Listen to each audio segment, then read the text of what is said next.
Hello all, I hope you are well in these extraordinary times. I'd like to welcome you all to the Fintech Finance Virtual Arena where we're hosting you today. In this special arena, we're going to be discussing the future of banking in a post-COVID-19 world. And also what banks should be doing today, particularly retail banks, in order to help prepare for some of the future consumer demands, but also elements like employee demands that you don't often expect. Joining me today, we've got fresh off the cover of Fintech, our Fintech Finance Fintech magazine. We have got the legend that is Jim. How are you doing today, Jim? I'm doing well. How about you, Ali? Yeah, no, very good. Are you in Ohio? I am in Ohio. Yeah, I'm home based, but that's not unusual for me. So I work from my home a lot of times, but obviously, I travel quite a bit. So the only difference is I'm always home based now. So that's the biggest difference. Not traveling around the world. And it's quite an impressive setup you got there as well. Hey, you gotta pivot. You gotta do what's needed to be done. Yeah. Well, obviously, I'm quite a big fan of the financial brand and of course the digital banking report. I'm getting all the emails. What do you think, in a kind of absolute nutshell, what do retail banks need to do today to prepare for a post-COVID world? What are the kind of the big overarching, quite broad elements they should be focused on? Yeah, interestingly, today I published in the Financial Brand an article called "It's Time to Blow Up Your Strategic Plan, 2020 Strategic Plan," because everything that we thought was going to be true in 2020 is now completely different, and not different from a perspective of it's not where we thought we were going to be going. I think it's different because we're there now. What COVID-19 did in a nanosecond was define the fakers from the doers in the digital transformation stages. So those who had kind of latched together the components of a digital offering got caught if it wasn't truly end-to-end digital. And so that really put everybody on the awareness curve to say, we've got to speed up the whole change element. So what we've been talking about for years, what I talked about in the article you bring up and have talked to you before, is we've always said organizations have truly got to become digital. Well, all of a sudden, all consumers had was the digital access points and sometimes a drive-through. So what it happened is it really brought everything that we are talking about to bear immediately. And it really changed banking as we know it, not just from services and the way you deliver, but even the way the back office of banking works, because all of a sudden, 90% of the employees were working from home. Let's take a look at it kind of stage by stage. I do want to focus on the retail banking. So pre-COVID, all over the world, I hate to say it, but the majority of, particularly in the Western world, of retail banks were branches, and it wasn't so much of a digital offering. Monzo are great, but more people bank with RBS, HSBC, TSB, Lloyds in the UK because they can go to the branch and open it up, and the branch is there, yada yada yada. Their parents used to bank there. Now, of course, that's all changed. You can't go to a branch in this sort of scenario here. So on the consumer side of things, in terms of kind of day-to-day banking, what's been the biggest change for them? Well, what happens is the consumer now, as you mentioned, was forced to use digital banking. So if they wanted to deposit a check, they either had to go to a drive-through and in many cases stand in line for over an hour just to do a simple transaction, because a lot of the branches had downsized their mobile banking options, their drive-up banking, to only one lane. So that all took shape. Secondly, what ended up happening was the consumer ended up using their mobile banking apps more than ever before. So we just saw it when the relief checks came out last week. That has shut down a lot of retail banking, digital banking offerings because they weren't ready for the volumes. What happened was every one of their customers were checking their balances almost every 15 minutes to say, was it there?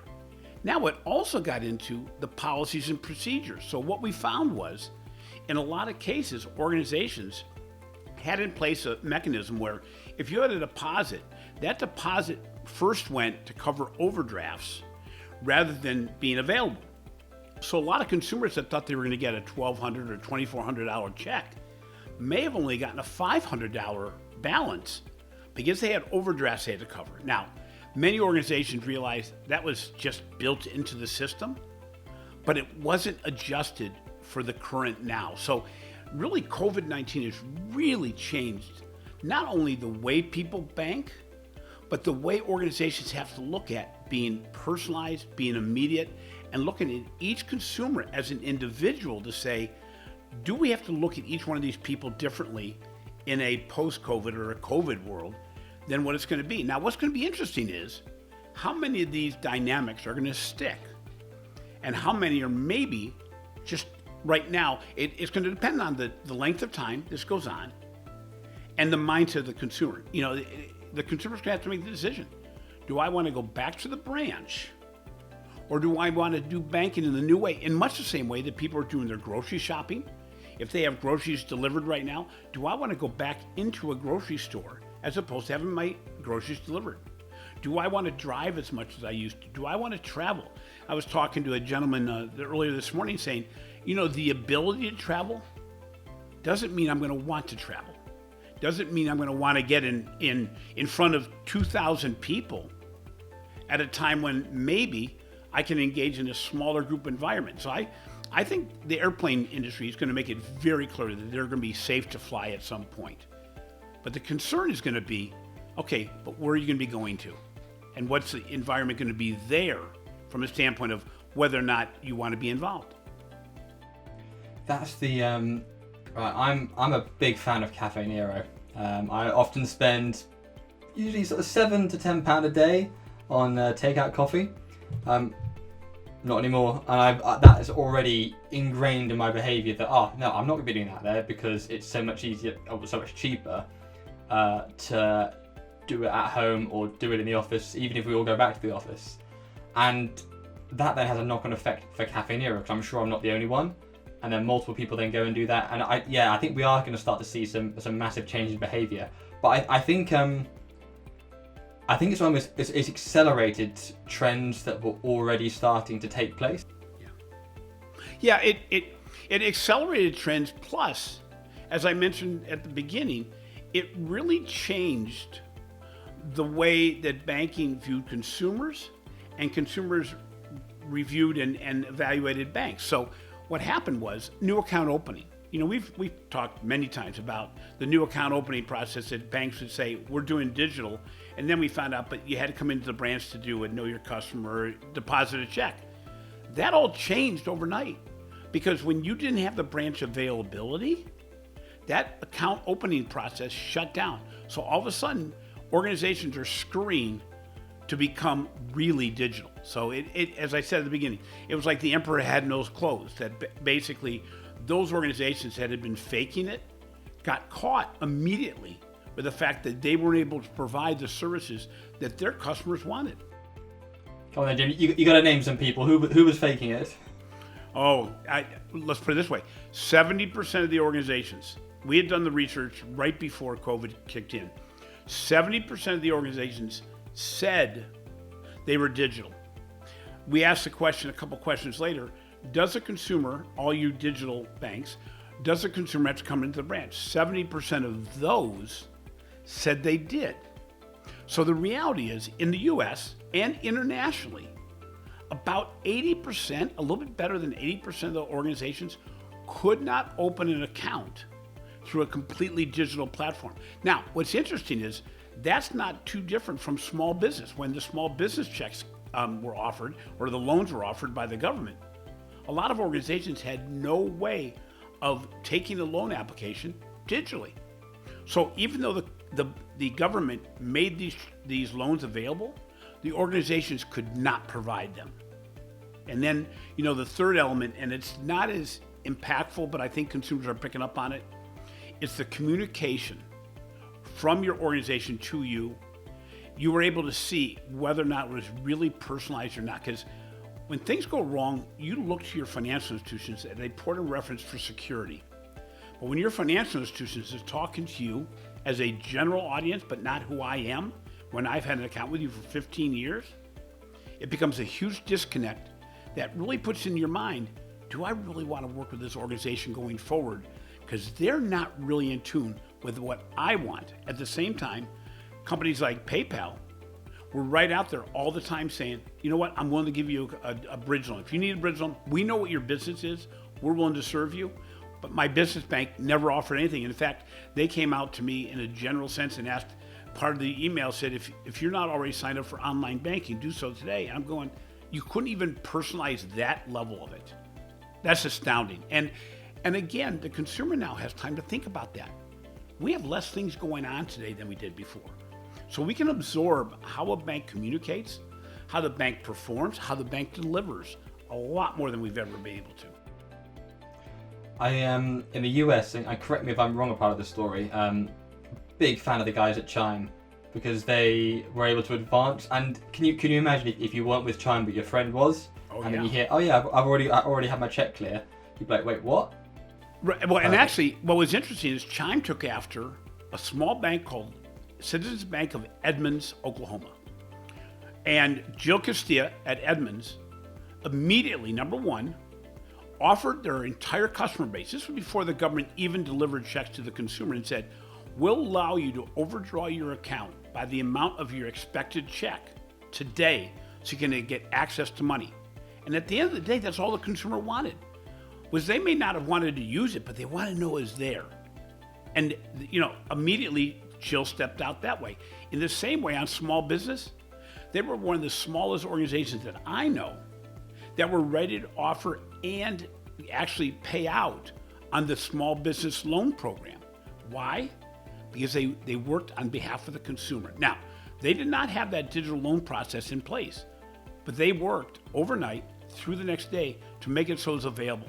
My bank didn't have it available for 1 week later. And it's a big bank, a top 6 bank. Yeah. The other thing that I always often find does drive a lot of change is the employees, because you can't really. We do a lot of stuff out in South Africa, in Cape Town and Durban. A lot of call centers out there, and of course that's a lot of people in a big open plan office. It's disaster for any kind of pandemic. But a lot of them have been able to pivot and have people working from home quite well. So I want to know, what's your viewpoint on the employee side of things? How are they going to affect change? The reality was the organization did not trust the employees to think they were going to get a full day's work if they weren't in the office. Now, they used the umbrella of saying it's better collaboration, more creativity, all these other things. Now, I would admit the first week after the COVID shutdown, wherever it was in the world, was a mess. People were just trying to figure out, how do I deal with my family, my computer system, my Wi-Fi. We in the first weeks we would get, hey Susie, get off the doggone, quit streaming a movie. I can't do this and you have doing that at the same time. And there was interruptions. But once we get in the flow of things, we found that there was very little overall disruption. Now, some parts of the organization can't be done remotely, but we see TD Bank in the US already stating that they are going to probably have their entire call center work from remote. Now, what's nice about that is if you have the right technology in the background, you can track an employee, whether they're at their desk at home or their desk at work, as far as how many calls they're taking, how well they're doing, things of that nature. So all the measurement tools are already in place. We don't have measurement tools for a lot of the other components, but I think you're going to find we're already hearing that commercial real estate market is going to have a real challenge, because organizations are going to realize, do I really need a 50-story building to house 3,000 employees, or maybe a 20-story building to manage maybe 1,000 employees, and maybe better environments overall? So, even from a health standpoint, when you look about coming back, it gets back to my travel comment. Just because the government may say you can go back to work, does a financial institution want to take a risk of bringing their employees back too early, having someone be sick, I don't care how much testing is going on, until a vaccine's found? Do they want to take a risk of having to shut down again? And how much manpower and man-hours are spent towards measurement, monitoring, and finding out if different areas of the organization are good, when you don't have to worry about that if you're remote? So we're going to see this extend further than what would normally be thought to be the length of time needed. Because if I'm managing a major New York City office with a ton of employees, do I really want to take the risk of coming back too early? Not just the PR risk, but the financial risk of maybe shutting down a whole department because somebody's sick. Okay, well, let's. I want to take, in some ways, the pandemic for kind of a post-COVID world off the table. Let's imagine that. Deep cut here. Let's imagine that we have a Callison scenario, i.e., we develop a drug that cures every disease. Do you still think that we will return to, the big office tower, a couple of thousand employees in there, or are there other advantages aside from health that outweigh having everybody under one roof? I think a lot of organizations are going to realize it is better remote for a number of reasons. One of which being much more productivity.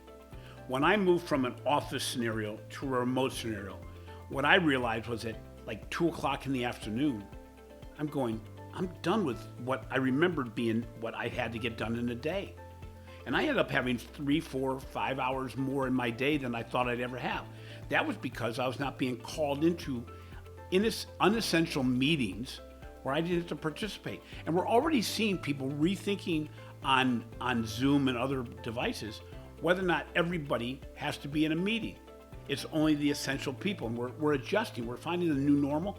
The other thing we have to think about, very much like education, with the access to a computer where you can do other things at the same time, if safety and security is in place, you can use this time for self-development, personal development, online courses. I mean, I know a number of people right now that are still working, but they're also getting their Python programming language in place. I mean, my son at school realized he doesn't have to go to school as much, and with all the distractions, and in pre or K to 12 ages, not having some of the government requirements, you have to take this, and this course, teachers are getting highly creative as to how they're sharing information, how they're teaching. And we're seeing a lot of teachers saying, okay, kids, rather than just doing the book learning, we want you to research things on the internet to be able to come back with a report. There's a lot of dynamics that weren't available in a classroom situation that are available today. So I don't think, to your question, I don't think it's going to get back to what it was. And in fact, I think we've jumped the shark. I have a quote, and I can't remember it exactly, from Lenin, who said, there are some times when nothing happens and other times when decades happen in no time, in very little time. Oh, that was it. Some decades feel like no time, and yes. Oh, I can't really. Yeah, and it's Jordan, exactly. Jordan, put the quote in, Jordan. Yeah, it's interesting. It's exactly what's going on today. We have all of a sudden seen what the future could become, and it doesn't just mean future work and banking, environmentally. We're seeing these pictures from LA where you can be on the south side of LA and look north and see the mountains. I lived in LA for 3 years. We were much closer to the mountains than LA is, and we couldn't see them 9/10 of the time. You see what the satellite views of Beijing, where all the pollution went away. So maybe we don't solve the problems, but all the talk about what could happen environmentally now is not theory, it's real. So the ability to communicate digitally, the ability to do video communications. I mean, I don't remember maybe doing 2 video engagements prior to COVID.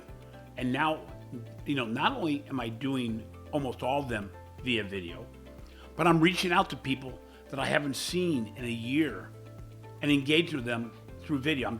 People are making it a point to say, I got to change some of my behaviors on a personal level to engage more. It makes you aware. Do you think as well, just to kind of bring it back onto the retail banking side of things, that the world, I personally feel, has become a lot smaller, like speaking with people and seeing people all over the world a lot more, that then allows the scope of solutions for a retail bank to be a lot more global than it was before? I.e., let's say you're a bank in in Ohio, and you get a personalized, some software that you get from Israel, and then maybe some customer experience stuff from Australia that previously you would just want to meet people just down the road. Yeah, I think you're exactly right. Now, it'll be interesting because the whole fintech environment will be interesting to see, because there aren't many fintech organizations that were profitable from a revenue standpoint. They were getting funding, but they weren't really profitable. So are we going to see some combined with big organizations?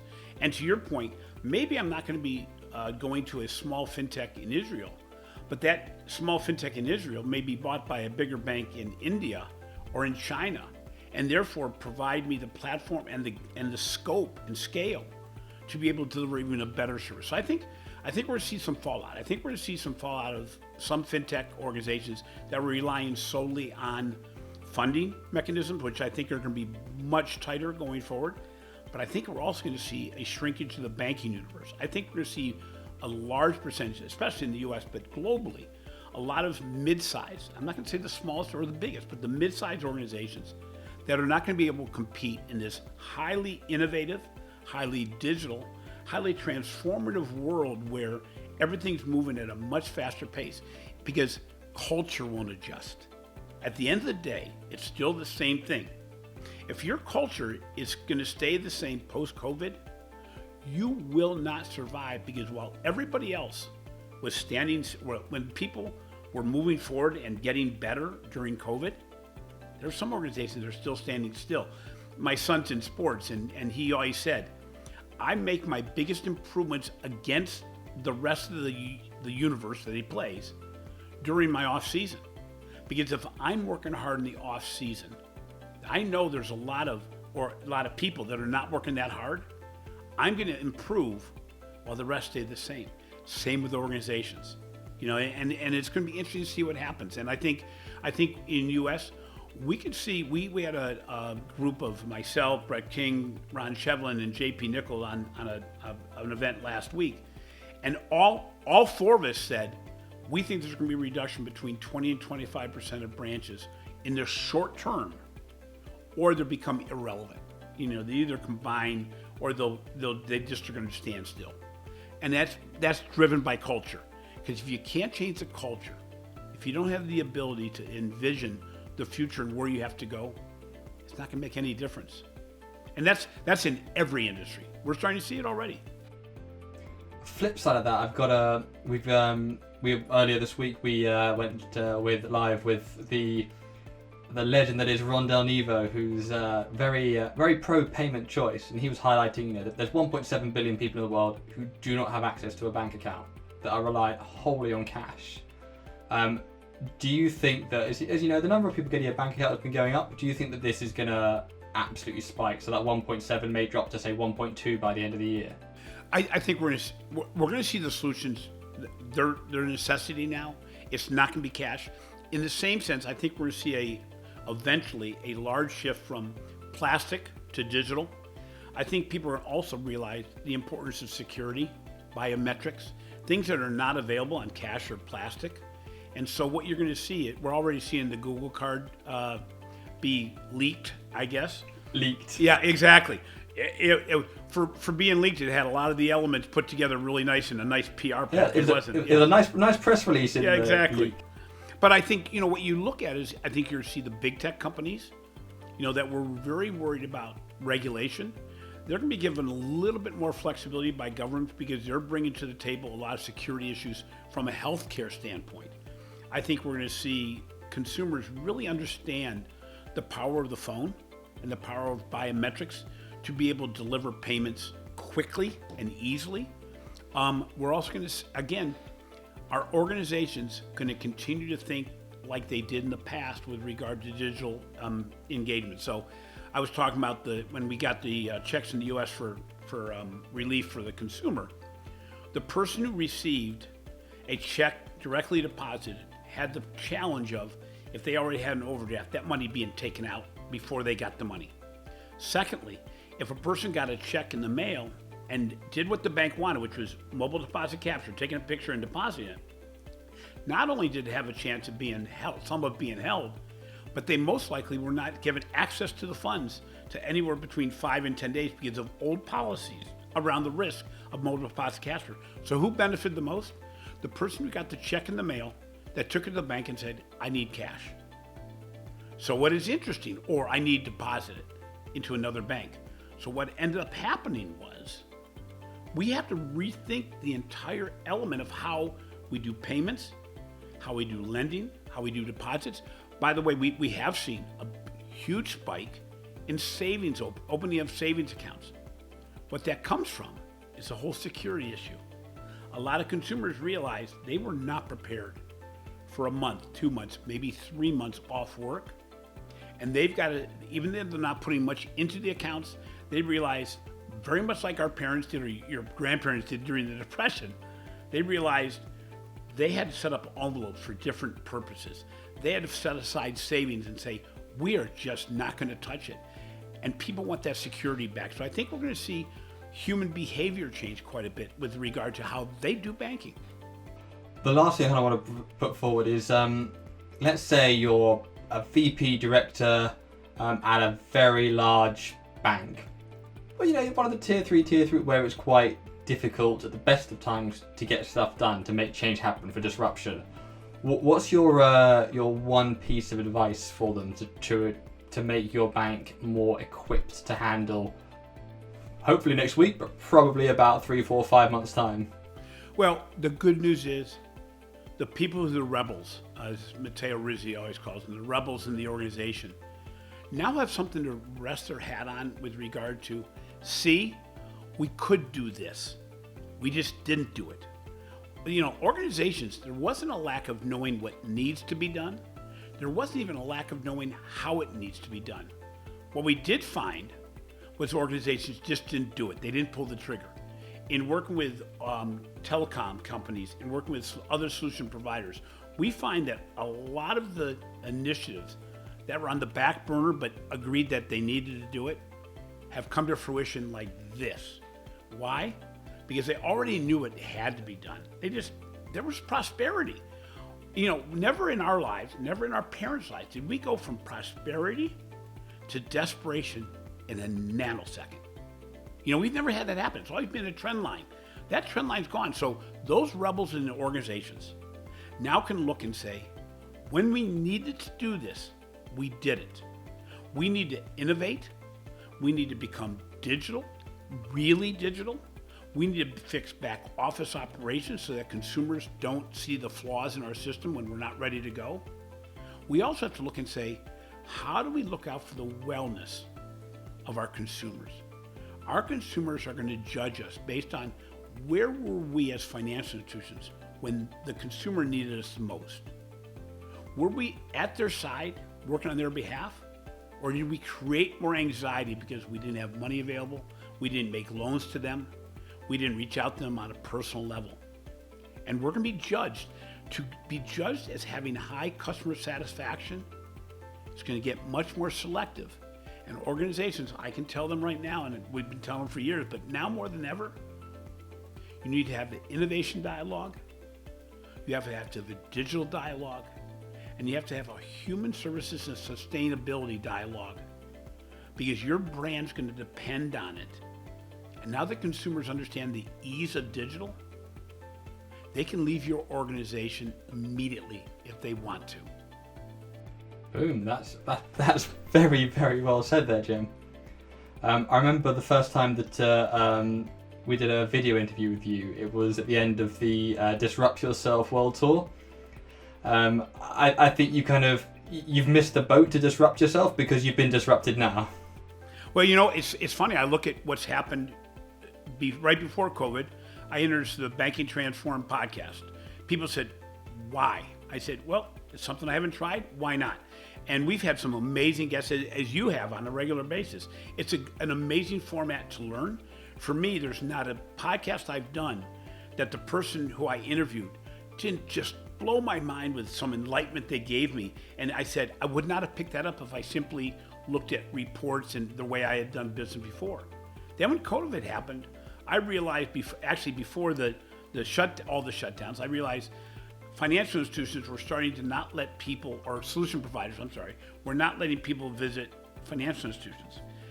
Events started canceling. So So I said, well, what am I going to do to help those organizations reach out to their clients, the financial institutions? So I started doing white papers, and I started doing webinars that people can now attend. So what ends up happening, I mean, I take great pride in never sitting still for very long. In your frame of reference, I try to always believe there's lava going on, and I got to keep on moving and keep, because, the fun part, as you know, is learning no matter what goes on. And I think, this whole COVID crisis, the thing that's allowed me time. Without traveling, that was 4 days every trip that I no longer have traveling. I now have it available. And I said, I'm gonna make use of those days, and it's been a blast. That's very good to hear. Jim, where can people find out more about you? What's your best channel? TikTok? No. I've had people offer TikTok. That would not be a good look. However, you can find me. I write twice a week on the Financial Brand. I deliver 9 reports a year for the Digital Bank Report. But right now, if you want to hear what's going on in the industry, every Tuesday we release a new episode of Banking Transformed podcast. It's available on all your podcast apps. What's fun is we're interviewing. Last week we interviewed Dan Ariely, the behavioral economist, about consumer behavior. And the next day we interviewed Ben Pring from Cognizant about the future of work. And we also got into not only future of work, but future of education, future of the environmental agenda. To me, they were just amazing episodes from my perspective, because there was so much I learned that I had not been aware of that's going on. We have interviews with the president of the Consumer Banking Association coming up. And this week we have Tamara McClary from Trillion that is going to be interviewed. So we're having a blast. It's a lot of fun. Brilliant, excellent, good to hear. Thanks very much, Jim. Hey, it's great to be on your show, and as always, looking forward to getting together with you guys again.